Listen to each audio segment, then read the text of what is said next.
ഗാന്ധിജിയുടെ ആത്മകഥയാണ് എൻ്റെ സത്യാന്വേഷണ പരീക്ഷണങ്ങൾ.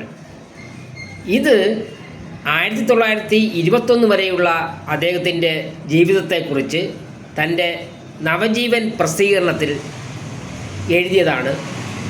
അത് അദ്ദേഹത്തിൻ്റെ മാതൃഭാഷയായ ഗുജറാത്തിയിലാണ് എഴുതിയത്.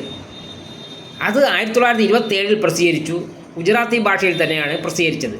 പിന്നീട് ഇന്ത്യൻ ഭാഷകളിലെല്ലാം അത് തർജ്ജിമ ചെയ്യപ്പെടുകയും ഒക്കെ ചെയ്തു. പക്ഷേ ഏറ്റവും അത്ഭുതകരമായി തോന്നുന്നത് അദ്ദേഹത്തിൻ്റെ ആത്മകഥ ഏറ്റവും കൂടുതൽ വായിച്ചത് മലയാളികളാണ് എന്നുള്ളതാണ്. അതിൽ നമുക്ക് അഭിമാനിക്കാം. കാരണം മലയാളത്തിൽ തർജ്ജിമ ചെയ്തതാണ് ലോകത്തെ ഏറ്റവും കൂടുതൽ. ഇന്ത്യയിൽ മാത്രമല്ല, ആകെ അദ്ദേഹത്തിൻ്റെ ആത്മകഥയിൽ ഏറ്റവും കൂടുതൽ വായിക്കപ്പെട്ടതും വിൽക്കപ്പെട്ടതും ഈ മലയാളത്തിലെ തർജ്ജിമയാണ്.